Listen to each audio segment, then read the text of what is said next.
Welcome, ladies and gentlemen, to another edition of the DFO DFS Report, live on time. The haters have nothing to say today. We got a beautiful 4-game slate on our hands. Even better, it starts at 7:30 p.m. Eastern instead of 7. So you got that extra 30-minute to build your lineups this evening. It is a pretty fun-looking 4-game slate. The charts and maybe the show in general could steer a little bit chalky tonight because I find my charts more than probably any resource out there do tend to try to find different lines, and it's not necessarily on the chalk. Where tonight is a rare night where the chalk is pretty much in line with the charts. So we're still going to obviously help you find those really nice low owned spots as we did last night. St. Louis absolutely smashed. St. Louis 2 was great. Joel Hofer was great. We found that spot. Even St. Louis 1 was okay. I had a really nice lineup with St. Louis 1 last night. They were a little bit cheaper than St. Louis 2. But St. Louis 2 smashed. We found some really good spots last night. Some other spots completely shit the bed. Washington 1, for example. Florida 1 would be another one. Florida 2 had their night, obviously. I have basically played Florida 2 all year and not played Florida 1. And then last night I played Florida 1, and of course it was the Florida 2 night. But that's neither here nor there because tonight's a new night. We both had pretty good nights last night, so hopefully we can keep things hot, and the viewers out there can as well. If you're watching on YouTube, please smash that like button, hit the subscribe button as well so you never miss an episode. Here we go. Let's get into tonight's slate. We'll start with the goalies. We got Joseph Woll likely to get the start for the Toronto Maple Leafs as they host the Nashville Predators, who will likely go with UC Saros.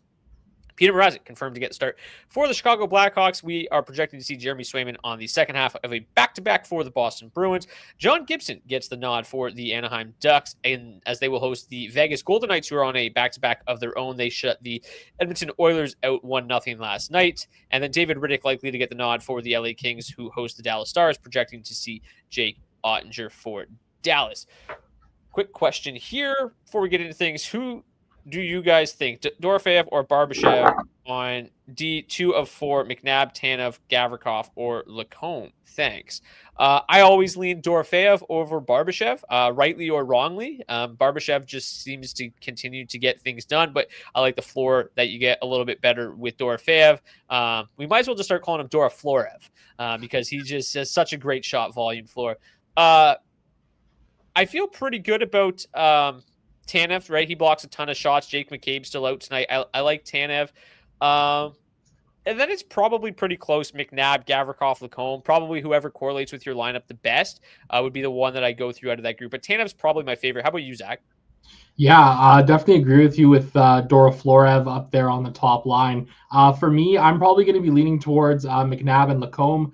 They are two of my favorite defensive plays on this slate here tonight. Had them both in my DFS Value Plays article live at dailyfaceoff.com. Those are going to be coming to you every morning now around 10:30 Mountain Standard Time, so keep an eye out for those. McNabb and Lacombe, both just volume hounds out there.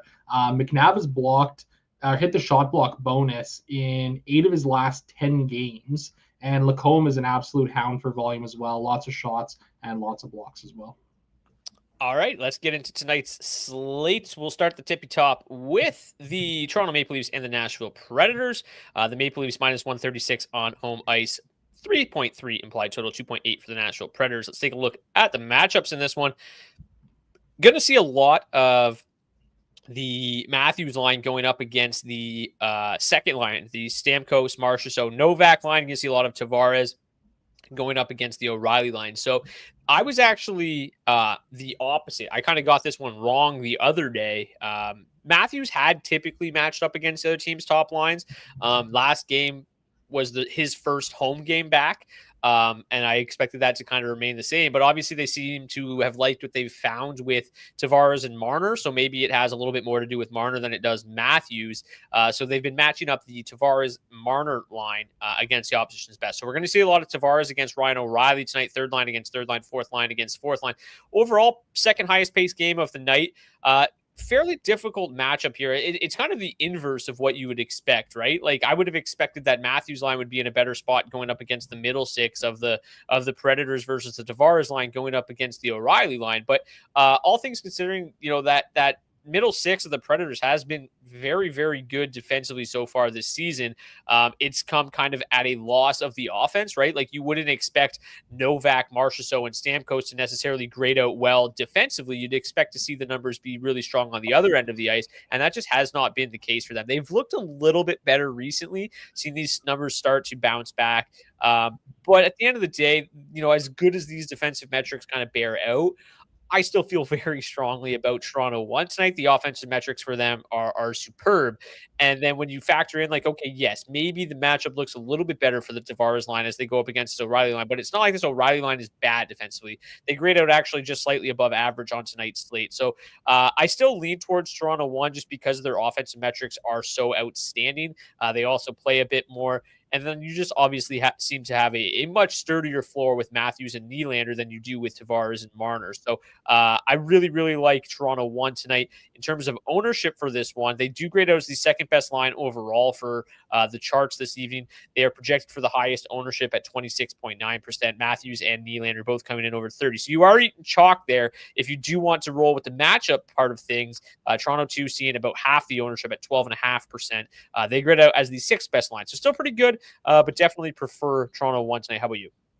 Yeah, I definitely lean towards Toronto 1 in this spot too. I really like William Nylander when he's up there playing with Austin Matthews. It seems to take his offensive game to a bit of another level. So I'm definitely in agreement with you leaning towards this Toronto 1 side. I don't hate the Toronto 2 option here either. Tavares and Marner have had some success in the past. Obviously, they've got some correlation on the top power play unit for the Toronto Maple Leafs, who have the best matchup or the best rank tonight on this slate in terms of power play advantage. So I think it's a pretty interesting spot here. Kind of the usual with me when it comes to the Toronto Maple Leafs, they're just always chalky on every slate that they play, and I tend to just play the under on them a little bit here.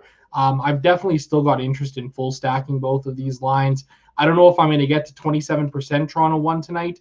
Might be around 15 or 20% in my 20 max on this slate, but they do appear to be in a good spot. UC Saros, it's worth mentioning, he's had success against the Toronto Maple Leafs in his career too. He somehow only played 4 games against Toronto, which seems like a low number because it feels like Saros has been around for a very long time.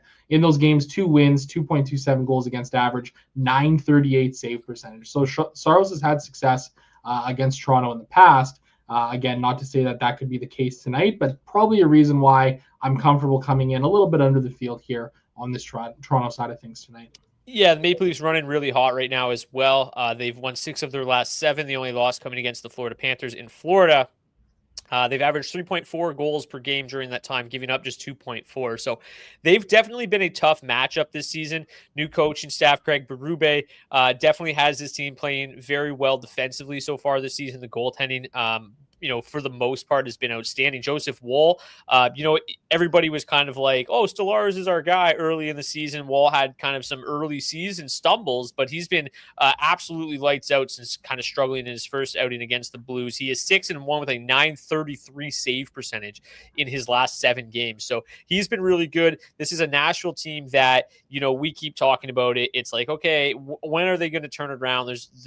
They've invested so much in this roster. When's it going to happen? It's just not happening. They've scored exactly 2 goals in 4 consecutive games. They've lost all 4 of those games, including identical 3-2 overtime losses in 3 consecutive games. This is just an offense that cannot seem to get things going. And then you take a look at the matchups tonight. There's really not a whole lot there. The slightly below average matchup on the Forsberg-O'Reilly line. The second and third line have decent matchups, but then when you take a look at their offensive numbers, there's really not a whole lot to write home about.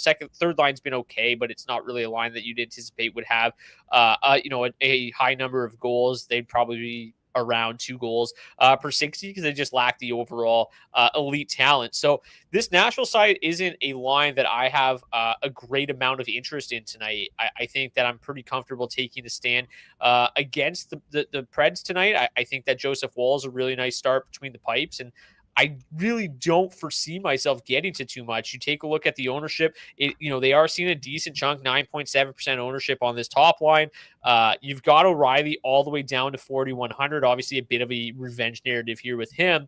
Nyquist at 3,100, and then Forsberg at 7,700. So their price has dropped considerably, and that factors in to the ownership for sure. They look like a pretty reasonable value option. And the same thing can be said about that second line, right? 12,400 for Marchessault, Novak, and Stamkos. Stamkos now under 5K. Marchessault down to 4,700. I mean, like, the prices seem attractive because it's like, dude, these are good players with solid floors for the most part at unbelievable prices, but they just don't do anything. What are you doing here in Nashville? It's been really ugly this year for Nashville. We've tried to figure out what to do with them, and it seems like the play is to just consistently fade them because they're not getting there. The prices that are coming down here the way that they are is starting to pique my interest a little bit.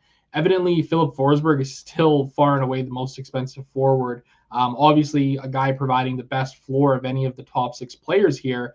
But, all of this top 6, Tommy Novak aside, have really had success against the Maple Leafs in the past. So, if that's something that interests you, I think there's a reason to get behind a little bit of Nashville here tonight.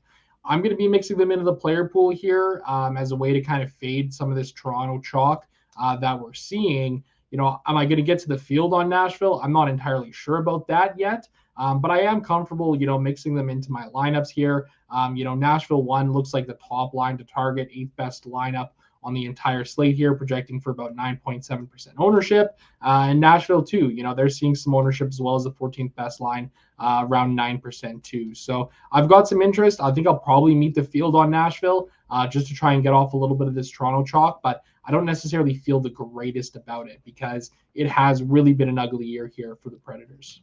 Yeah, the second line specifically, Stamkos has been a little bit better recently, 5 points in his last 7 games. Shot volume has been pretty wishy-washy. Just a shade over 2 shots per game during that time. So not like the best floor, not exactly what you'd kind of come to expect with Steven Stamkos over the years. Marchessault kind of the opposite, not putting up the points. Just 3 points in his last 10 games. He has averaged 3.5 shots on goal in his last 8 games, though. So the shot volume still certainly there for Jonathan Marchessault, just not really putting the puck in the net.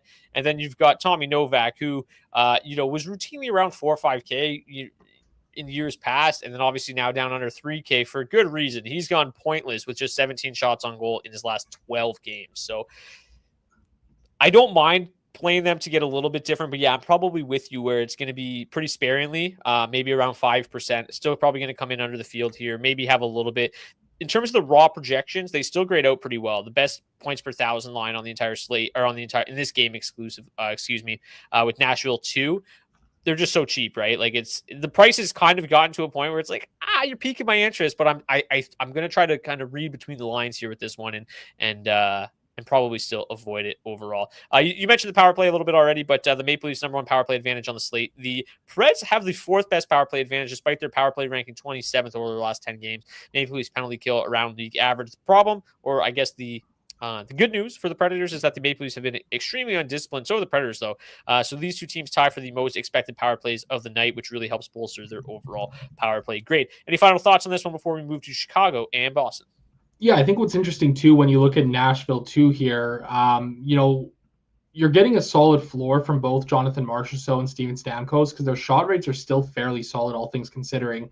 Jonathan Marchessault 10.6 shots on goal per hour, Steven Stamkos taking 8.3 shots on goal per hour as well. So, I don't mind the idea of, playing a little bit of those guys. And also, maybe some power play mini stacks where, you're throwing Roman Josi with any of these guys that are on the power play unit in terms of Ryan O'Reilly, Philip Forsberg, Marchessault, or Steven Stamkos. Roman Josi plays his ice time almost exclusively within the top 6 forwards, specifically with the Nashville top line. So you do get some 5-on-5 correlation there as well. I mean, it speaks volumes to how good Roman Josi is that despite this overall struggling offense in Nashville, this dude just gets it done, man. He's just been incredible. 15 points in his last 12 games, 6 goals, 9 assists. He's an absolute force out there. Over 2 shots per game. Shot block volume is okay, not great. he's just been unbelievable. The most expensive defenseman on the slate, obviously, highest owned defenseman on the slate as well. But he just looks tremendous again tonight. I feel probably that would be exactly my route, right? Just kind of power play stacking, mini stacks, and just Roman Josi will be in every Predators build I have, because what's the point in playing the Predators if you're not going to play their best player? But yeah, he's been an absolute force. I just wanted to look at their overall shot projection tonight. So Forsberg, 3.2, Marchessault at 3, Stamkos at 2.4. So yeah, I mean, the floor is solid. It's just, can they actually score on Joseph Woll tonight? We shall see. Chicago and Boston. This game doesn't look nearly as exciting. The Bruins, I said it yesterday, like, yeah, okay, maybe their offense has looked a little bit better recently, but it was against just dog shit opponents. And then last night they played the Red Wings, who aren't very good. They played Ville Husso. They had to go to overtime to beat the Red Wings. Only scored 3 goals. Like, I really don't think that this Bruins team is back. That being said, talked about it yesterday.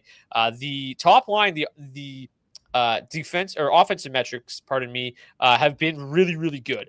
They've been bouncing back in a big way. That being said, they're going head-to-head with the Jason Dickinson line tonight. So not exactly the line you want to go head-to-head against. We've talked about it a lot. You really, really want to avoid going up against Dickinson. The matchup tonight is going to be, 61% of Dickinson's ice time against Pastrnak. That's about 60% of Pasternak's ice time against Dickinson. So not a great matchup. Obviously, the matchup grades out still okay, because in the 40% that they don't see Dickinson, the Blackhawks are awful defensively. So yeah, Boston won. Probably not going to play a ton of them tonight, but I do think that there's talented enough, and the metrics suggest that there's still a fairly solid play. You see here, still great. It was the 4th best line overall. Got some power play love as well.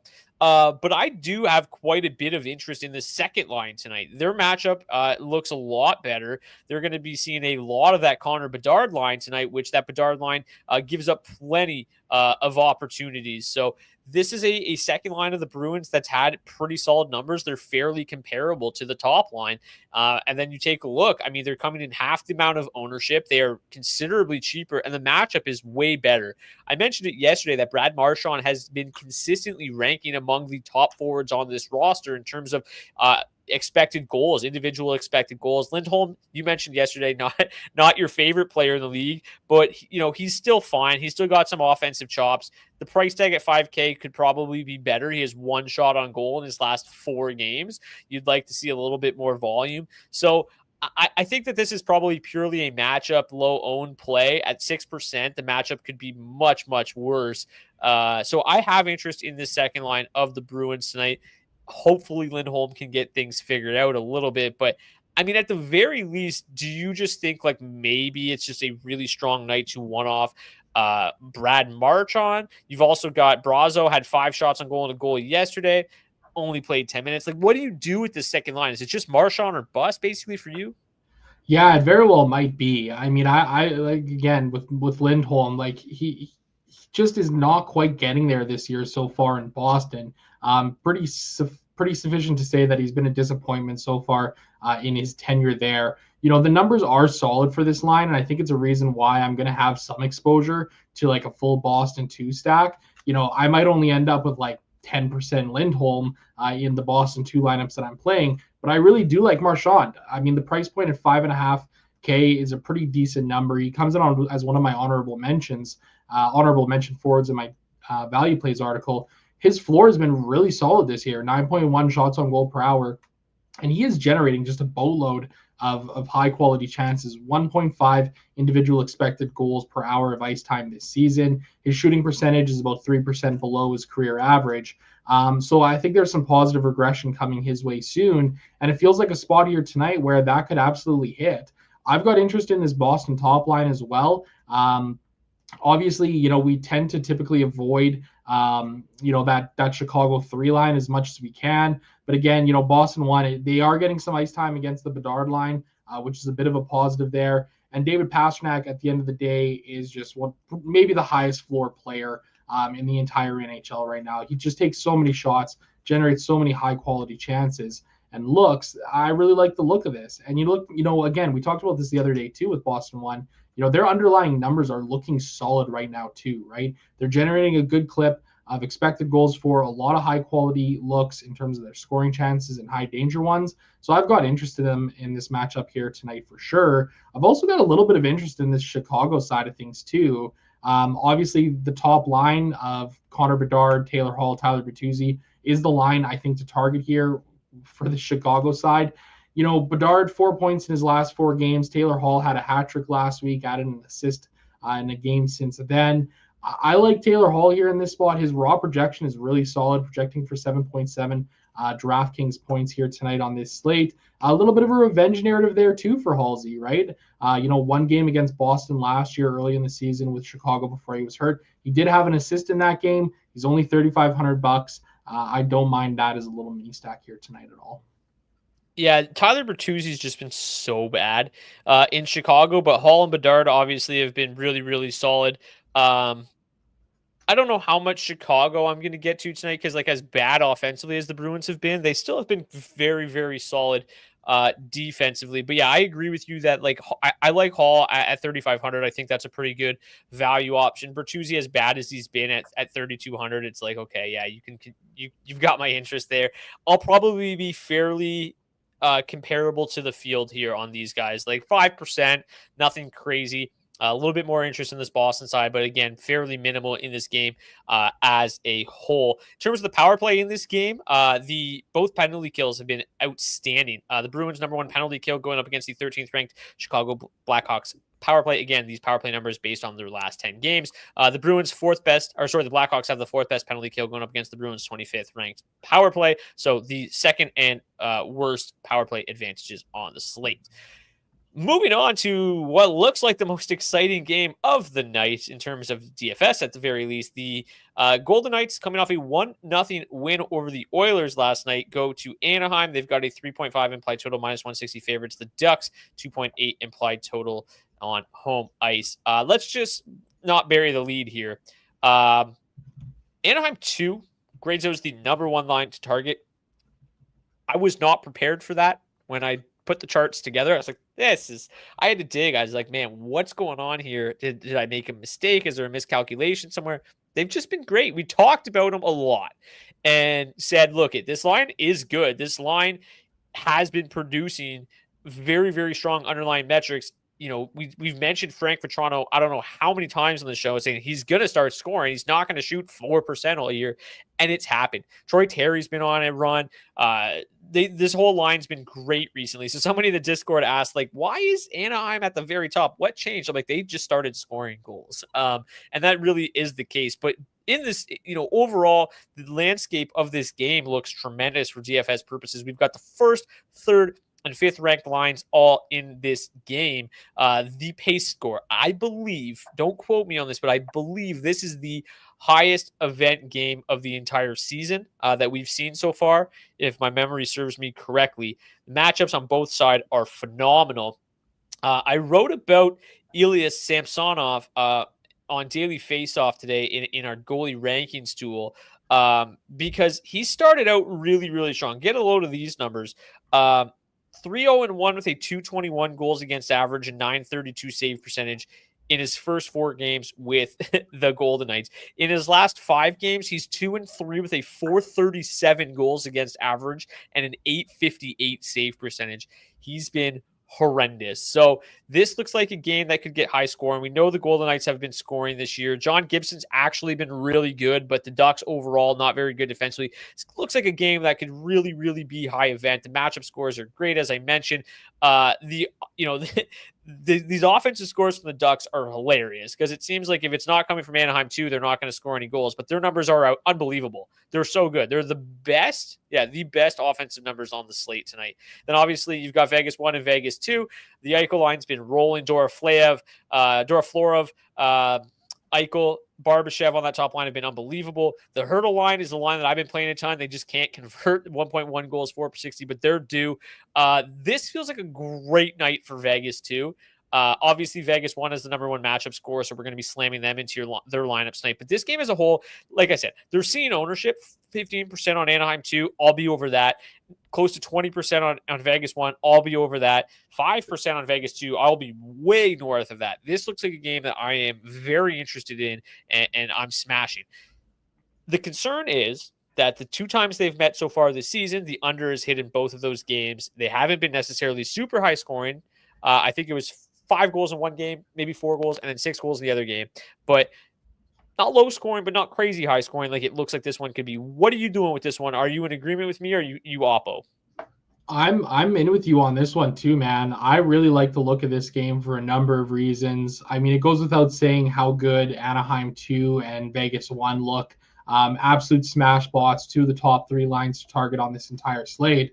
Vegas 2 coming in as the 5th best line to target here tonight at the ownership that they have is really appealing to me. And again, when you take a look at the numbers for this line, and we talked about this last night with them going up against the Edmonton Oilers, 1.1 goals for per hour of ice time versus 3.4 expected goals for per hour of ice time. They're generating tons of scoring chances, tons of high quality looks, and it just feels like one of these spots where that could really burst open. I agree with you. I'm going to be well over the field here on this second line of the Vegas Golden Knights. Thomas Hertl drawing the most ownership of the 3 at around 10%. Nick Wall coming in around 5%. Going to be insanely easy to get over the field on these guys here. And similarly on this Anaheim side of things, as much as I like the look of this Anaheim 2 line here, specifically with Vetrano and Troy Terry, I kind of got a bit of a spot here for Anaheim 1 as well. I mean, they're grading out well in the charts, 11th best line to target on this slate here. It feels like things are starting to come around a little bit for Trevor Zegras, who I really like as a one-off value play at $3,800 here tonight on this slate. He narrowly, he was almost my top value play. Taylor Hall ended up edging him out just slightly, but Zegras still an honorable mention guy for me here tonight. Feels like a really great spot for this line as well. And they're also coming in with fairly low ownership, around 9%. So this is a really, really interesting game. And honestly, you mentioned it with a pace score, Brock. Like, even before, I joined you as the co-host here on this show, I watched your show every day for the last couple of years. I don't recall ever seeing a pace score of 106 before. Like, that is a monstrous number. I think it's going to be really easy to get overweight on this game here tonight. Yeah, 106 is outrageously high. I've seen 105. 106 seems crazy. A lot of people in the chat agree with us. Game Stack, Ducks, Vegas, agreed. Fowler at $2,500. Cam Fowler returns the lineup. If this game sees the expected pace, seems insane value. I love Cam Fowler tonight, without a doubt. Especially after a 1-0 win last night. Hopefully the pucks hit the back of the net tonight. Yeah, last night was very, you watched it.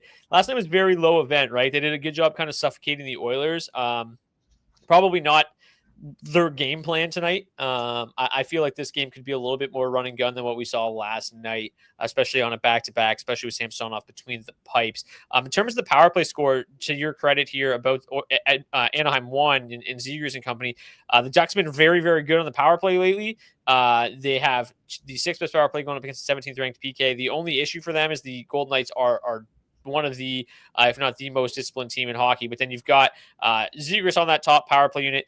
They fully correlates the Duck second line, though, on that top power play unit. So still prefer Anaheim 2. But yeah, like the ownership obviously coming down. Anaheim, like the hierarchy for me tonight is probably Vegas 1, Anaheim 2, Vegas 2, Anaheim 1. Would you agree?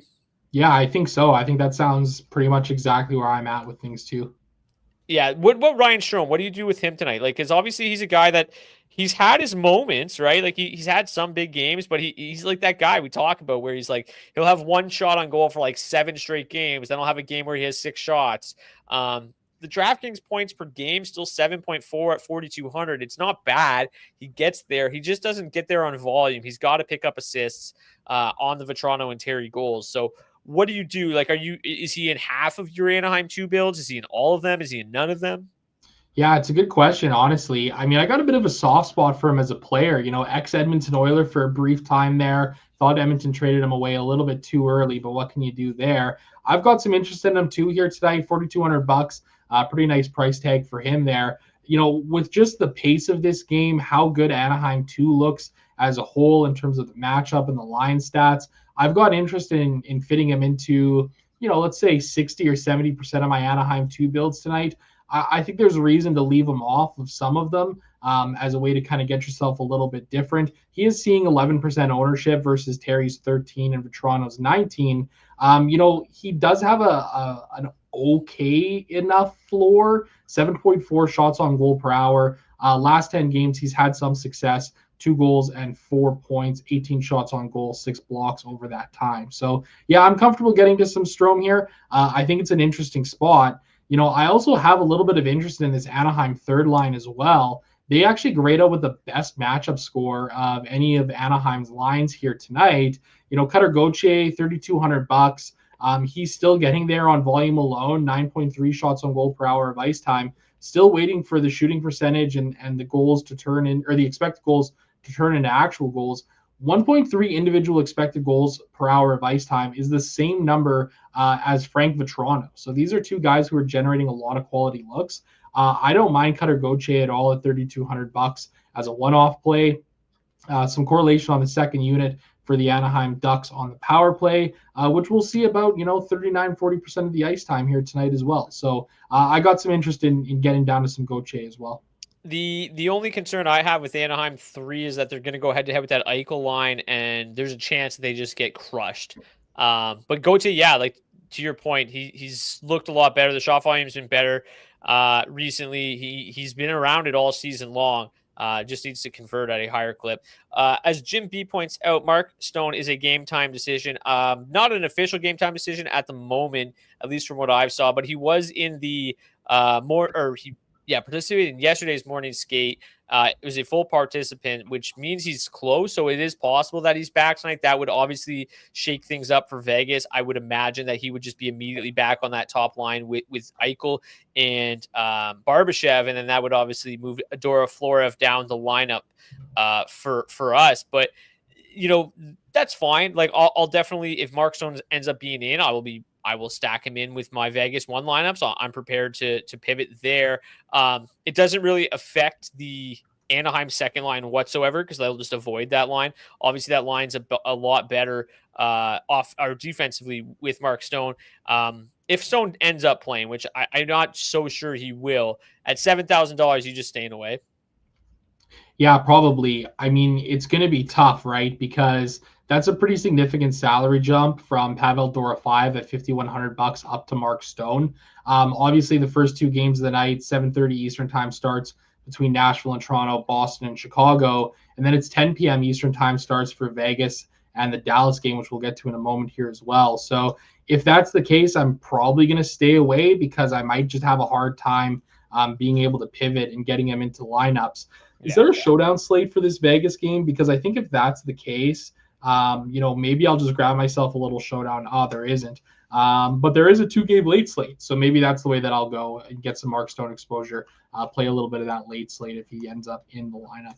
Yeah, I don't know if he's playing for sure tonight anyway. I honestly doubt it, but we'll see.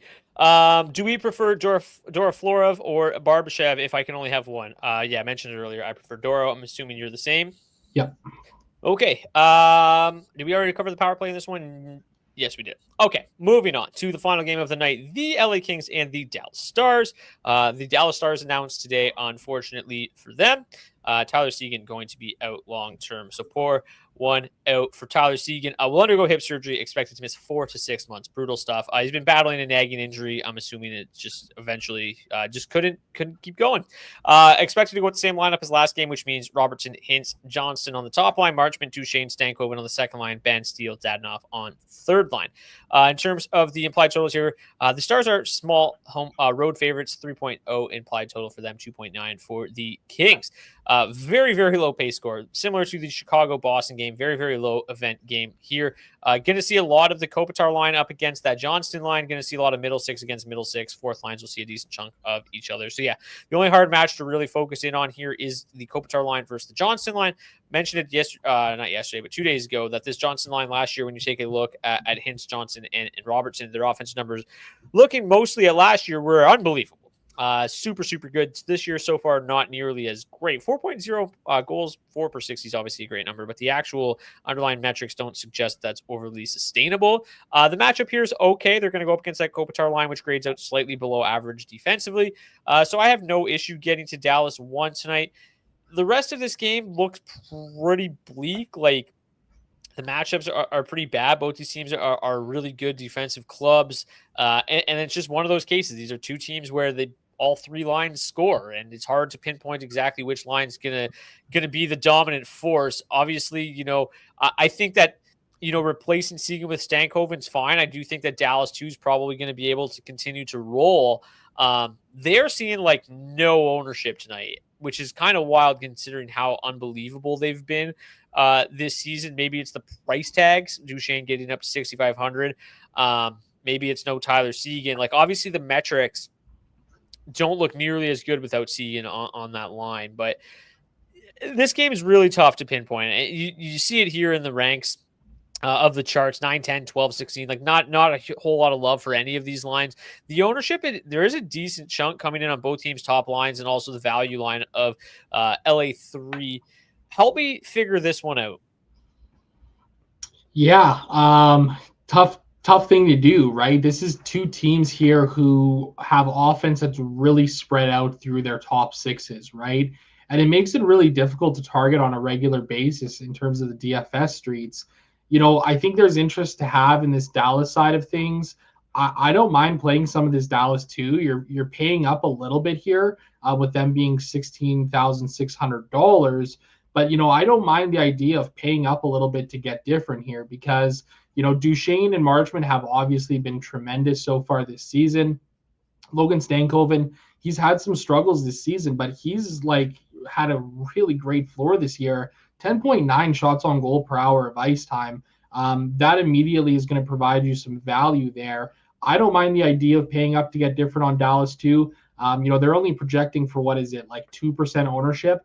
I think it's going to be really easy to get well over the field on that for me, getting up to like 10, maybe even 15%. I've got some interest in Dallas one as well. I'm comfortable playing them. Still waiting for them to really kind of turn it on offensively here. All three of their shooting percentages are like half of what their historical averages are. Like, there's no way that can continue to last for such a long time because these guys are three extremely talented players. The other thing too, like this top line has had a lot of success against the LA Kings in the past. Jason Robertson, 8 games played, 5 goals, 12 points. Roope Hintz, 11 games played, 4 goals and 10 points. And even Wyatt Johnson, 6 games played against the Kings in his short career so far, 3 goals and 5 points. So for me, I'm going to be keeping it to Dallas 1 and Dallas 2 here. The Kings side of things, my interest is, I think, almost exclusively in the third line here. Philip Deneau, I think, is a great value play tonight at $3,200. And I really like the look of Kevin Fiala too at $6K. Alex Laferriere, he's kind of really come down to earth here, in the last couple of weeks, but still providing some shot volume, giving you a little bit of a floor there. So that's how I think I'm going to be attacking this one here. No real interest in this top 6 of the LA Kings. Seems like a bit of an ugly spot for them here. Yeah, as Tom points out in the chat, this Deneau line, if you take a look at their metrics this year, you won't see it on the charts because, again, it's just 30 minutes so far this year. But, like, their numbers overall still look really good. This year, they've been particularly insane in just 32 minutes of ice time. 5.4 expected goals for per 60, 42 scoring chances, 14 high danger, 96.4 Corsi for per 60, just firing everything towards the net. So that is a line that definitely looks like a good value option. The general public tends to agree, still around 10%. I think that's a line that's pretty easy to get overweight on. Need to see a little bit more out of Fiala and Laferriere bouncing back here. But yeah, they look like they're in a really, I guess I shouldn't say they're in a really solid spot because the matchup's pretty bleak, but the offensive metrics, those kind of offensive metrics can overcome a bad matchup if you can just continue to hum at that rate. But there's a reason I don't put 30-minute samples on the charts, right? That's just a little bit too small. But I mean, if you take a look at the larger sample, it's still really, really good. So I have no problem getting there with them. And like you look at a guy like Kopitar and Deneau, it's like they have a similar floor. One of them 6,300, one of them's 3,200. I feel a little bit better at going with LA3, just saving that salary that you have to pay for on LA1. Obviously, Kempe's been great. Kopitar's been still picking up points. Don't get me wrong, just has absolutely no floor whatsoever. The power plays in this game. You've got LA with the 29th ranked power play over the last 10 games, going up against a Dallas PK that's been struggling as well, 20th overall. Overall, 6th best power play advantage For LA, the Stars have the 12th best power play against the 6th ranked penalty kill. Again, the Kings very, very undisciplined. 3.3 tied for the most expected power plays tonight. 3rd best power play advantage for the Stars. The Stars, Jamie Benn, Rupe Hintz, Robertson, Johnston, and Heiskanen on that top unit. So another reason to feel mostly good about Dallas one, right? Probably the better matchup, probably the best offensive line now. They fully correlate in the top power play unit. Again, so the power play unit that only sees like 60, maybe % of the ice time, but still, that's the top unit that goes out there with Miro Heiskanen. Got to feel like that's going to be the best opportunity to score goals. So yeah, Dallas one, definitely my favorite on the Dallas side of things tonight. I will certainly be sprinkling in some Dallas too. That ownership is just far too low. Like, it's so easy to get over the field. They've been so good.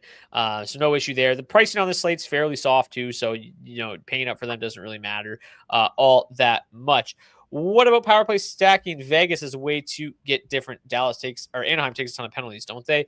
Not a ton of penalties. 2.8 time shorthanded per game for the Ducks. But yeah, I don't think it's completely unreasonable. The Ducks PK is not very good. The Golden Knights obviously have a decent power play. They've got plenty of talent on that roster. Power play is fairly cheap as well. I don't mind that at one bit. For what it's worth, Dallas has had LA's number last year, 4-1, 4-1, and 5-1. Yeah, I think that we would agree that Dallas is the better team. The Kings have their own brand of hockey that is successful, but by and large, I still think that the Stars are the much better squad. Stars are reeling a little bit right now, eh? Like they're obviously coming off a couple, 3 straight wins. Prior to that, though, lost, some brutal games in Carolina, 6-4, in Chicago, 6-2. They've bounced back in a big way, 5-3 over the Avs, 3-1 over the Jets, and 2-1 over Utah to start this road trip. So pretty interesting to see kind of how the team's going to move forward without Tyler Seguin. I guess they got some cap space now to play with. They can weaponize some Mark Stone types cap space. Any final thoughts on this one before we take a look at the defensemen and goalies? Yeah, and just speaking of the goalies here too, in this matchup specifically, David Rittich getting the start for the LA Kings, really not been having a great year so far. 16 games played, 888 save percentage, negative 3.8 goals saved above expected. So I think that's just another reason for me why I'm liking this Dallas side of things. And the one last thing that I'll mention too, if you're building around Dallas, or you're building around Dallas one, throw Miro Heiskanen in there. He fully correlates with them on the power play. If you're building around Dallas too, throw Thomas Harley in there because he fully correlates on the second power play unit too. Dallas really splits up their ice time almost pretty evenly on the power play. And both of those guys correlate at 5-on-5 with those respective lines as well. So just another way that you can kind of differentiate yourself a little bit from the field. I'm on mute. Okay, there we go. Let's talk about some defensemen tonight. That is not the right tab. There we go. We talked about a couple already. You mentioned Lacombe you really like. Cam Fowler at $2,500 feels like a great play. Chris Tanev, a bit of a shot block god. Braden McNabb, just racks up the blocks. I think he's hit the shot block bonus in 5 straight games? 8 of his last 10. 8 of his last 10. There you go. On the ball. Gavrikov been really solid, plays massive minutes, projected for around 25 minutes tonight at $3,300. Good stuff there. S. Lindell is always kind of solid. Alec Martinez has been pretty good at $4,200 as well. Alex Carrier has been playing a little bit more ice time recently at $2,700. Don't mind that. Another guy that likes to stand in front of the puck. I mentioned Philip Myers the other night. He was pretty solid at $2,500. He's gone up $100. He's seeing a decent chunk of ownership tonight. He's still going to be playing with Morgan Riley at 5v5 with Jake McCabe out. In terms of the ownership on defensemen, as I mentioned earlier, Yossi at the very top. Theodore, really like him at $5,800. His price just does not change, but I guess he hasn't had any crazy smash performances. He's just been pretty consistently solid all season long. Anybody else really stand out to you, Zach? Yeah, I mentioned Braden McNabb and Jackson Lacombe. Lacombe might be one of my favorite plays just in general on this entire slate. One thing that I do in my own spreadsheets that I build is I pull in all of the data on shot rates and block rates and point rates and all that kind of stuff per hour of ice time. And for the defensemen and the forwards, what I do is I basically will just add the shots on goal per hour plus the block shots per hour of ice time, just to give me a general idea of some floor for these players. When it comes to Jackson Lacombe, 4.9 shots on goal per hour of ice time this season, 6.7 blocks per hour of ice time, 11.6 combined shots on goal and block shots. That's the third highest rate on the entire slate behind Brandt, Clark, and Roman Yossi.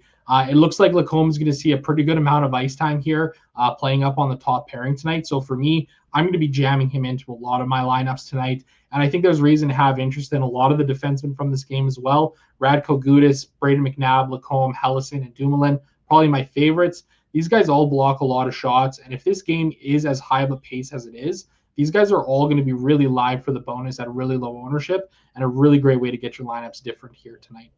Great stuff. Let's talk about some tendies before we get to the hat trick picks tonight. Jeremy Swayman projects as the number one goalie to target, actually tied with Ilya Samsonov. Don't know how I feel about Samsonov at $8,200. Does have the highest implied win percentage, but we talked about how high scoring we expect that game to be, how much we like the Ducks. And it's not like the Ducks are coming in so high owned, so chalky that you need to play Samsonov has a leverage spot, so I just don't really trust him in this one. Feel better about Swayman, a couple $100 more expensive. Definitely feel better about Wool, a couple $100 cheaper. Ottinger looks pretty solid at $7,800 as well. The cheap goalies tonight, don't hate UC Saros. He's projected for the most shot volume. I do think he's a way to obviously get some leverage against that Toronto 1 chalk. Toronto 2 also seen a decent chunk of ownership. I like Peter Mrazek as the cheapest goalie on the slate. The Bruins just cannot score at all. You're obviously going to, you basically just have to hope that Dickinson can slow down that top line and that hopefully the rest of that Bruins roster continues to struggle to find the back of the net. So I like Mrazek a lot as a really, really cheap option tonight. Then you've got John Gibson at $7,200, pretty risky. We talked about how high scoring that game is going to be. And then Riddick, you talked about his struggles. So yeah, for me, really like Swayman. Really like Wool, really like Ottinger, really like Mrazek. Yeah, I agree with you pretty much on all of these guys. I think a lot of my interest tonight is going to be in Joseph Woll. 8K, it's not really going to be very restrictive to play him tonight on this slate. I think he's probably the best goaltending play on the entire slate here tonight. Should see, a fair amount of volume here tonight as well. Peter Mrazek's a really interesting shout too. At 7K, I mean, you're going to open up a lot of salary to add in some of these bigger ticket players to your lineup.